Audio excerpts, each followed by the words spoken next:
The finest medical minds in England examined the evidence with their own eyes, felt it with their own hands, and signed their names beneath a solemn account of what they had witnessed. A surgeon to the king himself put it into print and carried the proof to the royal household. And every last one of them was wrong. This is the story of Mary Toft, a poor woman from a small town in Surrey who, in the autumn of 1726, convinced the cleverest doctors in the country, and very nearly a king, that she was giving birth to rabbits. Stay with me, because the truly astonishing part isn't that she fooled them, it's how and why they so badly wanted to be fooled. Godalming, in the last warm weeks before autumn. A cloth-working town of narrow lanes and the soft, endless clack of looms, tucked into the green folds of Surrey, southwest of London. In a modest cottage lives a young woman named Mary Toft, a clothier's wife, unable to read or write, with 2 small children underfoot and very little in the house to feed them. She is, by every account, entirely unremarkable. And she is about to become the most talked-about person in the whole of England. It begins, she would later say, in a field back in the spring. She was working the land when a rabbit broke from cover, and she and another woman gave chase, and the animals slipped away. That night, and for weeks after, she couldn't stop thinking about rabbits. She was expecting a child, and poor, and by her own account, she developed a fierce, gnawing craving for rabbit meat she could never afford to buy. Hold on to that small detail. That craving is the single thread that holds the entire hoax together. In the heat of that summer, the pregnancy ended. She lost the child she was carrying, but her body still carried the shape of one. And here, the story turns from sad to strange. On the 27th of September, Mary appeared to go into labour again. What she produced was no infant. It was a small, odd, fleshy thing, unsettling enough that her family sent, in alarm, for a man of medicine. His name was John Howard, a respected local surgeon and man-midwife from nearby Guildford, a man of experience who had delivered countless children. When he first heard the claim, he dismissed it. Of course he did, but he came anyway, and he examined her, and over the following days, something happened that he could not explain away. Mary went into labour again and again, and each time she delivered pieces of animal, and then, before long, whole rabbits, small, lifeless, but unmistakably rabbits. Picture the scene in that low, candle-lit room.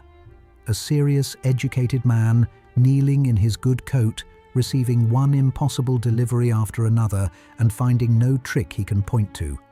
He begins, carefully, to keep them, each rabbit preserved in a jar of spirits and set on the shelf of his study, a growing row of little pale shapes catching the light. On the 10th of October, a short, cautious notice slips into a London newspaper. A poor woman near Guildford, it says, delivered of a creature resembling a rabbit. That single paragraph is the spark. The story leaps from coffeehouse to coffeehouse, from pulpit to dinner table, across a city that adored a marvel. By early November, she is producing roughly a rabbit a day, and after the 9th, Howard brings her the few miles into Guildford, where he lives, to keep her under his own eye night and day. It is here that he does the thing that changes everything. He picks up his pen and writes to the greatest physicians in England and to the household of King George I, to tell them a miracle is unfolding in Surrey.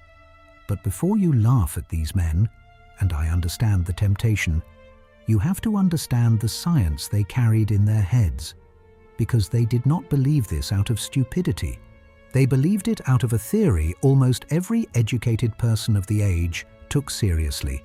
It was called maternal impression. The idea went like this. A pregnant woman's mind, her fears, her longings, above all her sudden frights and cravings, could physically stamp itself onto the unborn child. A mother startled by a fire might bear a child with a red mark shaped like a flame. A woman who craved strawberries might see the fruit printed on her baby's skin. A sudden terror, it was believed, could twist and reshape the growing infant into something monstrous. A monster, quite literally, formed inside a mother by her own imagination. This wasn't tavern gossip. It filled the pages of respected medical books, and physicians across Europe wrote about it in complete seriousness. Follow the logic as they did. A woman, startled by a rabbit, consumed with a craving for rabbit, producing rabbits. To us, it is madness. To them, it was almost tidy. And this is where I have to be honest with you about what I actually think, because it's not the comfortable answer. I don't believe these men were fools.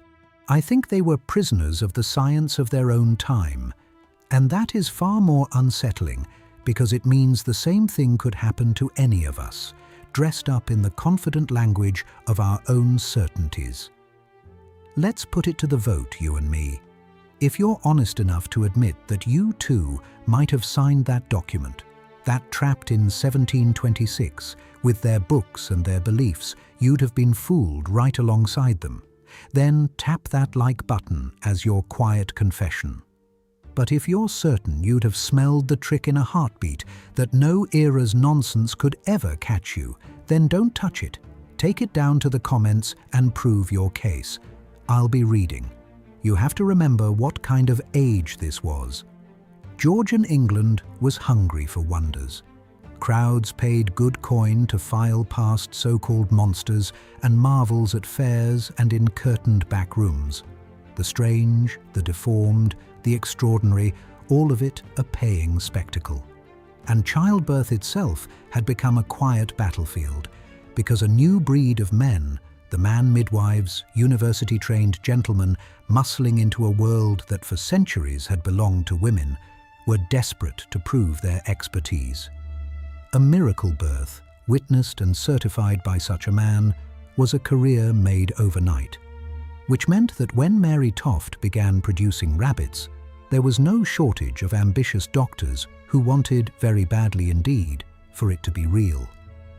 By the middle of November, the story had climbed all the way to the royal family, and the king did what kings do. He sent men to investigate. The first to arrive, on the 15th of November, were Nathaniel St. André, a Swiss-born surgeon and anatomist attached to the royal household, and Samuel Molyneux, secretary to the Prince of Wales. These were not village doctors. St. André held one of the most prestigious medical posts in the land. They were not kept waiting. Within hours of their arrival, Mary obligingly went into labour and delivered the torso of a rabbit, and St. André, the king's own anatomist, set about examining it with the full weight of his training. He took a small piece of the animal's lung and dropped it into water to see whether it would float, because a lung that floats has breathed air, and a creature that has breathed air has lived and drawn breath in the open world, not grown sealed inside a womb. The lung floated. Sit with that for a moment, because it is the hinge of the whole affair, the evidence that should have ended it right there in his hands on the 15th of November. St. André looked straight at it and explained it away. He reportedly even noticed that the animals showed signs of having been cut with a man-made blade and found bits of straw and grain inside them. Every proof he needed was in front of him, and still he concluded the births were real, deciding the rabbits must somehow be forming inside her body. He was so convinced that he gathered up his specimens and carried them back to London to show them, in triumph, to the King and the Prince of Wales. When a clever man has decided in advance what he is going to find, no amount of evidence can talk him out of it. Not everyone drank it in, though. The king, hedging his bets, sent a second man south, a German surgeon named Cyriacus Ahlers, and Ahlers arrived with his eyes open. He watched Mary closely, and he noticed something the others had glided straight past. She kept pressing her knees and her thighs tightly together, as though holding something in place, guarding against something slipping down. He examined the rabbit remains himself, and when he looked inside one of them, he found it. Droppings packed with corn and hay and straw. Ordinary feed. The food of a full-grown rabbit that had lived and eaten in a field. Nothing that could ever have formed inside a human being. Rather than argue with men so desperate to believe, Ahlers said little. He made his excuses, quietly gathered a few of the specimens, and slipped back to London, where he told the king, flatly, that the whole thing was a fraud. The country, meanwhile, had lost its mind, in the most wonderful way. Even before London took notice, Guildford had filled with visitors. The curious and the devout travelled from miles around to Howard's door to witness a delivery for themselves and to gape at that shelf of pale jars. Soon, rabbit woman fever swept the capital. The papers printed every fresh twist. Ballads about her were sung in the streets. Wits and clergymen argued over her across the coffee houses, and the scandal grew so fashionable that collectors had the printed pamphlets about the whole affair bound in actual rabbit skin to sit prized upon their shelves.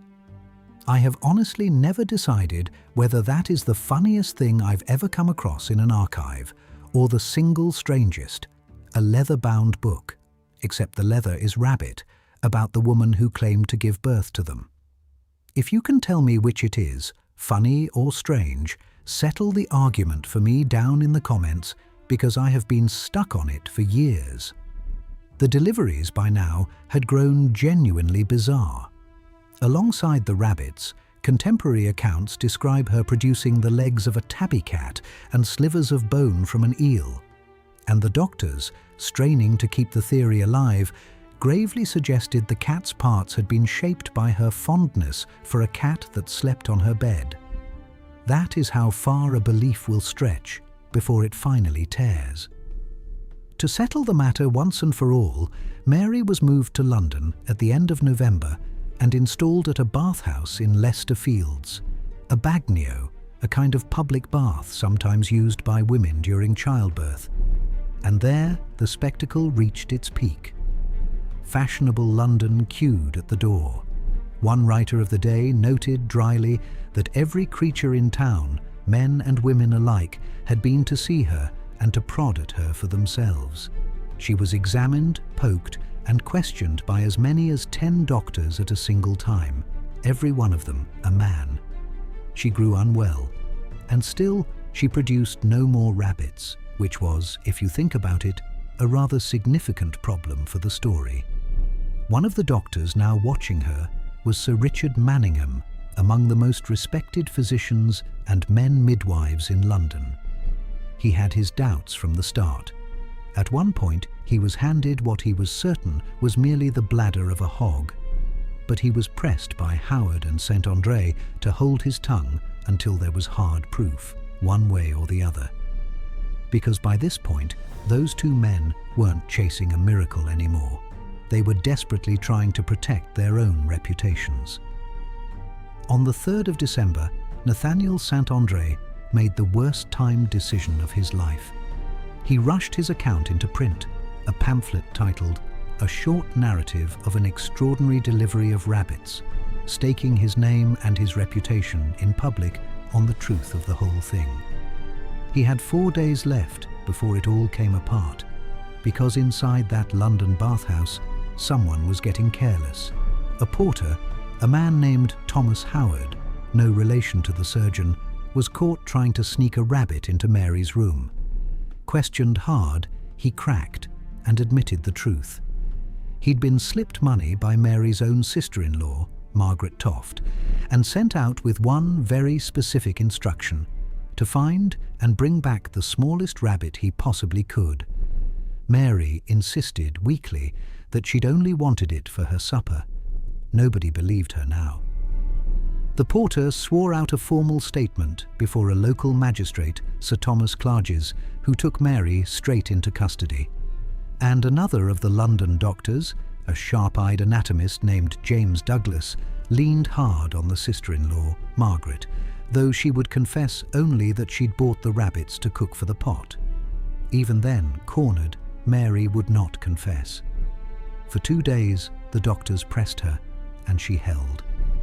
It took Sir Richard Manningham to break the standoff, and the way he did it is hard to hear. He told her plainly that to settle the question of whether her body was truly made differently from other women's, he intended to perform a painful, exploratory operation on her. Faced with that, on the 7th of December, 1726, Mary Toft finally broke and wept and confessed that all of it had been a trick. She had hidden the pieces of rabbit beforehand and, at the right agonizing moment, allowed them to be drawn out as though they were her own newborn young. In her confession, and she gave several tangled, shifting versions of it, she named others as the ones who had pushed her into it.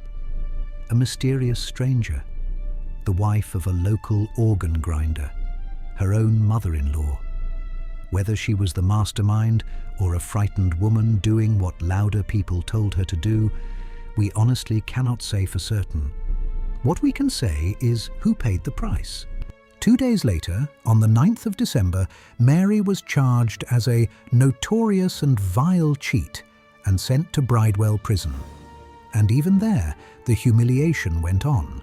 Crowds paid to gawp at her through the bars of her cell, the rabbit woman on display, exactly as she had been in that bathhouse, only now without a shred of dignity to cover her. After a few grim months, the case was quietly dropped, and she was released, and she slipped back into the obscurity she'd come from. Spare her a thought, though, before we move on. Strip away the circus, and what's left is a poor, illiterate woman who lost a child, who was very likely coaxed and cornered by the people around her, who wanted perhaps a little attention and a few extra shillings to feed a hungry family, and who endured real, drawn-out pain to keep the illusion alive.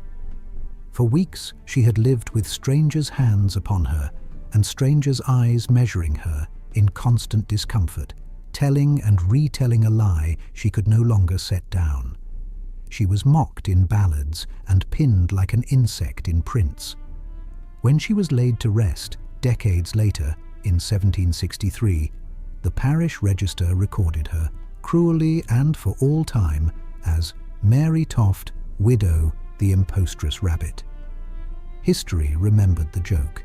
It rarely remembered the person. The men who had believed her did not escape either. London's satirists fell on them like gulls.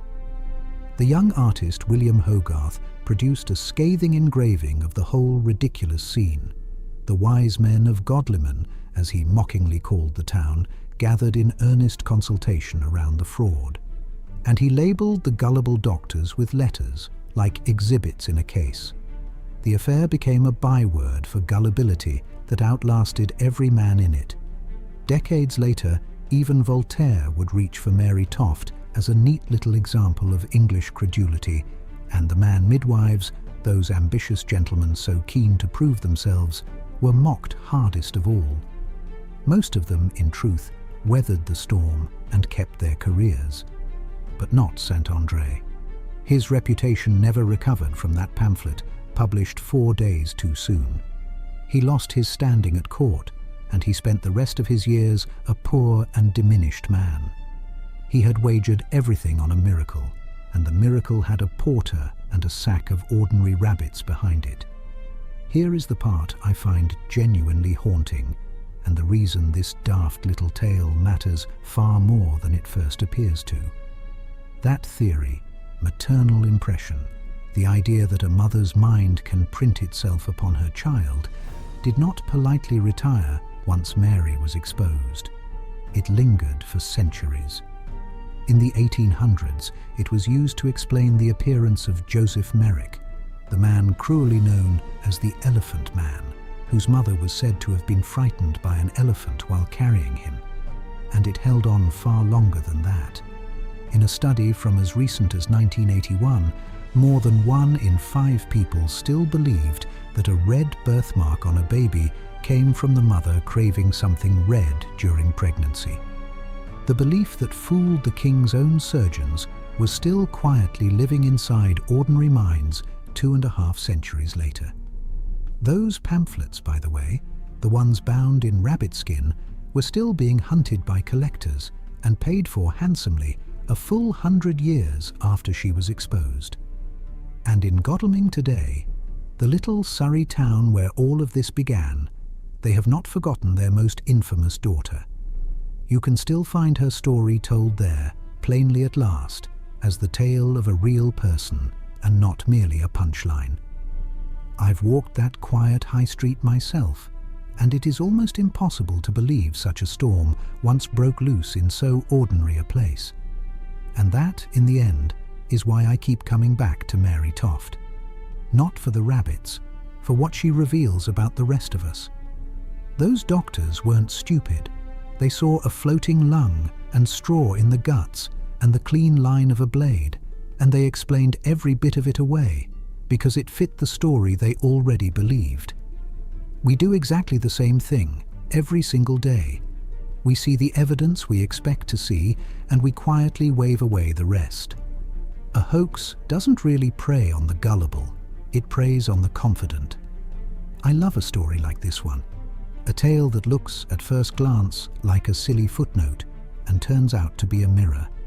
If you love them too, then come and walk these strange old roads with me here at Arthur's Living History and subscribe, so you're right there beside me the next time I go digging into some forgotten corner of the past. And tell me, down in the comments, which believed it completely could never happen to me moment from history unsettles you the most. I genuinely want to know what you think you'd have fallen for, because belief is a quiet, patient thing. It never asks what is true, it only asks what fits, and then it holds on tight.